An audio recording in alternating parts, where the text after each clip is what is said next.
जोहार दोस्तों, आप सभी को फिर से एक बार जोहार एग्जाम में स्वागत। दोस्तों आप लोग कैसे हैं?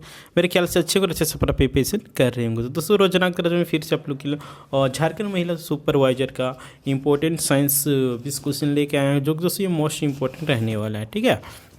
और दोस्तों आप लोग आगामी आने वाली एग्जामिनेशन में आप लोग इसी तरह का प्रश्न भी देखने को मिलेगा, तो आप लोग देखना ना भूलें। ठीक है। और अपने जितने फ्रेंड सर्कल में होगा और झारखंड महिला सुपरवाइजर की तैयारी कर रहे होंगे तो उन लोग पास फॉरवर्ड कर दीजिए, क्योंकि आप लोग इसी तरह के एग्जामिनेशन में भी देखने को मिलेगा। और यही सब टॉपिक में रहेगा, इसके बाहर कुछ भी नहीं रहेगा, है ना। और आप लोग को बता दिए थे साइंस का एक आप लोग को वीडियो मिल जाएगा, उसको देख लीजिएगा। उसका क्या बोलते हैं हम वीडियो इस चैनल में देख लीजिएगा। ठीक है। नहीं तो इस वीडियो के डिस्क्रिप्शन में उसका लिंक दे देंगे, वहाँ से देखिएगा कि साइंस में कौन कौन सा टॉपिक पढ़ना है, कहाँ से पढ़ना है, नहीं पढ़ना है। ठीक है। वहाँ से अगर पढ़िएगा तो एकदम 100% की हम गारंटी देते सारा प्रश्न आप लोग को साइंस में एक्यूरेट सही हो जाएगा। ठीक है। तो चलिए आज के प्रश्न हम लोग स्टार्ट करते हैं। शीतलक किसके कारण होता है? संक्षेपण के कारण, वाष्पीकरण के कारण, जमना के कारण, या फिर वोल्केनाइजेशन के कारण। तो दोस्तों शीतलक जो होता है ये आप लोग का वाष्पीकरण के कारण होता है। किसके कारण? वाष्पीकरण के कारण होता है। देखिए, वाष्पीकरण द्रव से वाष्प में परिवर्तन होने की प्रक्रिया वाष्पीकरण कहलाती है। यह दो प्रकार से होती है, वाष्पन और क्वथन। इस प्रक्रिया में निकाय की ऊर्जा क्षति होती है, जिससे वो ठंडा हो जाता है। उदाहरण के लिए आप लोग सुराही हो गया, सुराही में के पानी में ठंडा होना। ठीक है। नेक्स्ट, अधिकतम डैश इलेक्ट्रॉनों को सबसे बाहरी कक्षा में संयोजित किया जा सकता है, यानी कि इलेक्ट्रॉन के सबसे बाहरी कक्षा में कितना संख्यक मतलब रख सकते हैं हम लोग? 7, 8, 9, 10। तो दोस्तों कितने रख सकते हैं ये? तो हम लोग का बिल्कुल करेक्ट आंसर वो क्या हो जाएगा? 8। 8 से ज़्यादा हम लोग नहीं रख सकते हैं। राइट। देखिए, उत्कृष्ट गैसों को छोड़कर जितने भी तत्व हैं उनके परमाणु का बाह्यतम सेल, संयोजी सेल या कक्ष कह सकते हैं, जिसमें 8 या 8 से कम इलेक्ट्रॉन रहते हैं। अर्थात इसके संयोजी सेल पूरा नहीं होता है ना। इसलिए इन तत्वों का जो परमाणु होता है वो संख्या सही होकर नज़दीक जो रहता है, हाँ, वही सब उत्कृष्ट गैस की भांति इलेक्ट्रॉनिक विन्यास प्राप्त कर लेने की प्रवृत्ति रखते हैं, है ना। इन परमाणुओं में अपने इलेक्ट्रॉनों को कुछ प्रकार से व्यवस्थित करने की प्रवृत्ति होती है, क्योंकि इनमें बाह्यतम कक्षा में इलेक्ट्रॉनों की संख्या 8 हो जाए। इसे अष्टक नियम कहते हैं। इसे क्या कहते हैं? अष्टक नियम कहते हैं। रासायनिक अभिक्रिया भी इस अष्टक को प्राप्त करने के लिए ही परमाणु इलेक्ट्रॉन का त्याग या उन्हें ग्रहण करते हैं, है ना। नेक्स्ट है, एक पोत जो शरीर में ऑक्सीजन युक्त रक्त लेता है, नसी, धमनी, नाड़ी, एट्रियम। तो दोस्तों इस प्रश्न के आंसर हो जाएगा धमनी। ठीक है। धमनी जो कि ऑक्सीजन लेता है ना। क्या लेता है? ऑक्सीजन लेता है। इसीलिए हम लोग का बी नंबर ऑप्शन बिल्कुल से आंसर हो जाएगा। तो इसका कुछ इंपॉर्टेंट पॉइंट्स है, उसके बारे में हम लोग डिस्कस कर लेते हैं। तो देखिए, धमनी जो रुधिर वाहिनियाँ हृदय से रुधिर को शरीर के विभिन्न अंगों तक ले जाती, उन्हें धमनियाँ कहते हैं। इनमें सामान्यतः शुद्ध रुधिर या ऑक्सीजनित रुधिर बहता है, लेकिन फुफ्फुसीय धमनी के जिसमें अशुद्ध रक्त या विऑक्सीजनित रुधिर प्रवाहित होता है। धमनियों में कपाट नहीं पाए जाते हैं। देखिए, पूछ देगा धमनी में कपाट पाया जाता है कि नहीं। तो दोस्तों धमनी में कपाट नहीं पाया जाता, इस बात को आप लोग ध्यान दीजिएगा। ठीक है। नेक्स्ट है, उच्च रक्तचाप को क्या कहा जाता है? बताइए, उच्च रक्तचाप को बताइए क्या कहा जाता है? दबाव, हाईटेंशन, हाइपरटेंशन, दिल का दौरा। तो दोस्तों इस प्रश्न के आंसर हम लोग को सी नंबर ऑप्शन बिल्कुल से आंसर हो जाएगा, हाइपरटेंशन। ठीक है। उच्च रक्तचाप को हाइपरटेंशन कहा जाता है, इसीलिए हम लोग का सी नंबर ऑप्शन बिल्कुल से आंसर हो जाएगा। ठीक है। देखिए, उच्च रक्तचाप यह एक चिकित्सा स्थिति है जिसमें धमनिया में रक्त का दबाव बढ़ जाता है ना। दबाव के इस वृद्धि के कारण रक्त का प्रवाह बनाए रखने के लिए हृदय को सामान्य से अधिक काम करने की आवश्यकता पड़ती है ना। नेक्स्ट है, देखिए, फेफड़े में छोटे हवा के थैलियों को क्या कहा जाता है? तो फेफड़े में छोटे हवा के थैलियों को क्या कहा जाता है दोस्तों? तो ये आप लोग का क्या कहा जाता है? एल्वियोली। ठीक है। सी नंबर ऑप्शन बिल्कुल से आंसर हो जाएगा। नेक्स्ट है, डैश एक जैविक सामग्री है जिसे ईंधन के अच्छे स्रोत के रूप में इस्तेमाल किया जाता है ना। इनमें से किसको ईंधन के रूप में इस्तेमाल किया जाता है उसको आप लोग बताना है। बायोमास को, फॉसिल को, इथेनॉल को, या फिर मीथेन को। तो दोस्तों ये बायोमास को, जो कि गोबर गैस भी बोला जाता है, इसको ईंधन के लिए उपयोग किया जाता है। इसलिए ए नंबर ऑप्शन बिल्कुल करेक्ट आंसर हो जाएगा, है ना।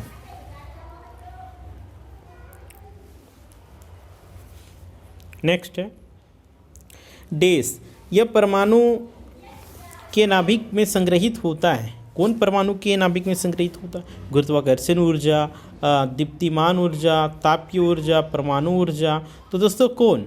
तो ये आप लोग बिल्कुल करेक्ट आंसर हो जाएगा डी, यानी कि परमाणु ऊर्जा। ठीक है, परमाणु ऊर्जा परमाणु के नाभिक में होता है, संग्रहित होता है, इसीलिए हम लोग का डी नंबर ऑप्शन बिल्कुल सही आंसर हो जाएगा। नेक्स्ट है मानव लार में एक एंजाइम होता है जिसका नाम क्या है? मानव लार में एक एंजाइम होता है, उसका नाम की बात करते हैं तो क्या होता है? ट्रिप्सिन होता है कि टाइलिन होता है कि पेप्सिन होता है कि रेनिन होता है? तो दोस्तों ये आप लोग का टाइलिन हो जाएगा। ठीक है, यहाँ थोड़ा लिखने में मिस्टेक हुआ है, टाइलिन होगा इसका बिल्कुल करेक्ट आंसर, है ना। नेक्स्ट है मस्तिष्क का हिस्सा जो कि सांस लेने, पाचन और हृदय गति जैसे स्वायत्त कार्यों को नियंत्रित करता है, क्या कहलाता है? ललाट पाली, अनुमस्तिष्क पिंड, मेडुला अल्गोटा, पश्च कपाल पाली। तो दोस्तों क्या कहा जाता है ये? तो ये आप लोग का मेडुला अल्गोटाटा। ठीक है, सी नंबर ऑप्शन बिल्कुल से आंसर हो जाएगा। नेक्स्ट है जब एक परमाणु की पूर्ण कक्षा होती है तो यह क्या कहलाता? अस्थिर, वैलेंस, स्थिर, प्रभारित। तो दोस्तों ये क्या कहलाती है? बताइए क्या कहलाती है? बताइए 40 नंबर का क्या आंसर हो जाएगा? तो दोस्तों ये आप लोग का स्थिर होगा, है ना। स्थिर कहलाता है जब एक परमाणु की पूर्ण कक्षा होती है तो ये स्थिर रहता है। ठीक है, नेक्स्ट है एक आयन बनता है जब एक परमाणु संख्या डैश खोता है या प्राप्त करता है ना। एक आयन कब बनता है? जब वो कोई प्रोटॉन खोता है या प्राप्त करता है, या फिर न्यूट्रॉन खोता है या प्राप्त करता है, या फिर इलेक्ट्रॉन खोता है या प्राप्त करता है, या फिर फोटोन खोता है या प्राप्त करता है। तो दोस्तों इस प्रश्न का आंसर हो जाएगा आप लोग इलेक्ट्रॉन प्राप्त करता है या खोता है तभी ही आयन बनता है। राइट, देखिए आयन ऐसे परमाणु या फिर कह सकते अणु जिसमें प्रोटॉनों और इलेक्ट्रॉनों की संख्या असमान होती है, यानी कि एक नहीं होती, आयन कहलाती है ना। इससे आयन में विद्युत आवेश होता है। आयन का निर्माण तब होता है जब परमाणु इलेक्ट्रॉन खोता है या प्राप्त करता है। आयन की निर्माण कब होता है? जब परमाणु इलेक्ट्रॉन खोता है या प्राप्त करता है। जो परमाणु इलेक्ट्रॉन खोता है उस पर धनायन तथा जो इलेक्ट्रॉन प्राप्त करता है उसे ऋणायन कहा जाता है ना।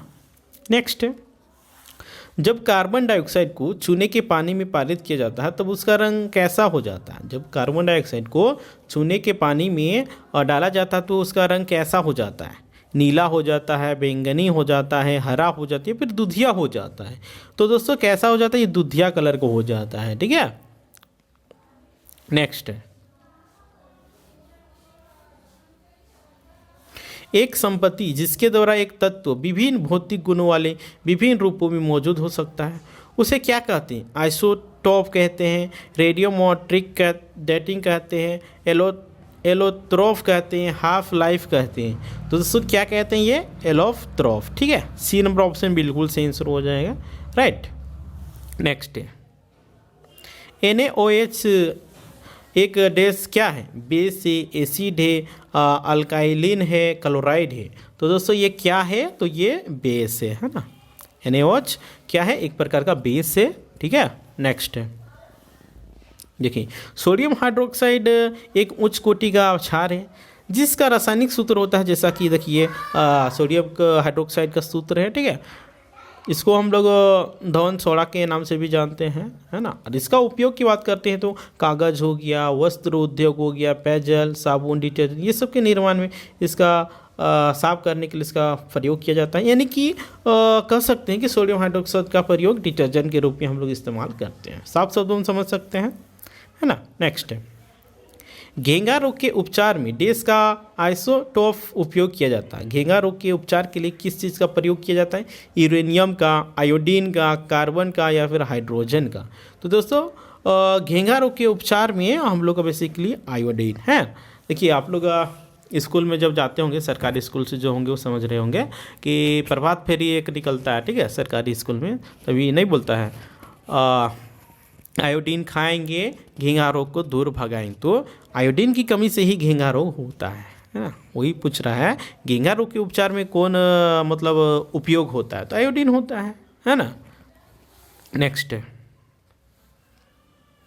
डेस, एक प्रोटीन है जो रक्त जमावट में मदद करता है। Serum, plasma, thrombin, fibrinogen. तो दोस्तों इस प्रश्न के आंसर आप लोग डी नंबर ऑप्शन बिल्कुल सही आंसर हो जाएगा। फाइब्रिनोजेन, ठीक है, डी नंबर ऑप्शन बिल्कुल सही है।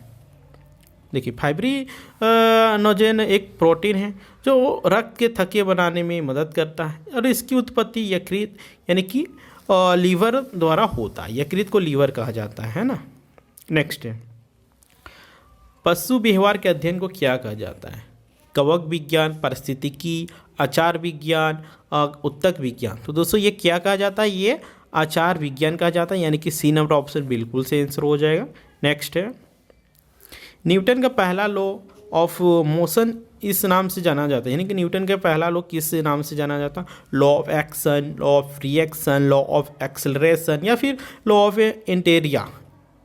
क्या है इनर्सिया।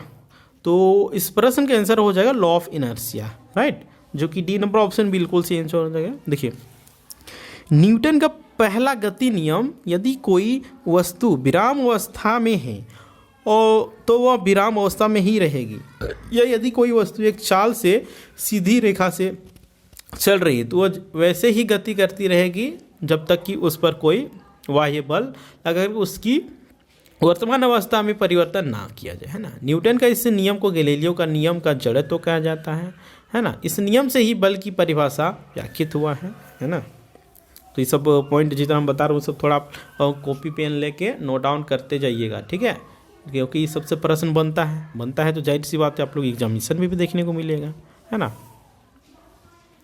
नेक्स्ट है डेस को स्फिग्नोमीटर नामक साधन मापा जाता है ना।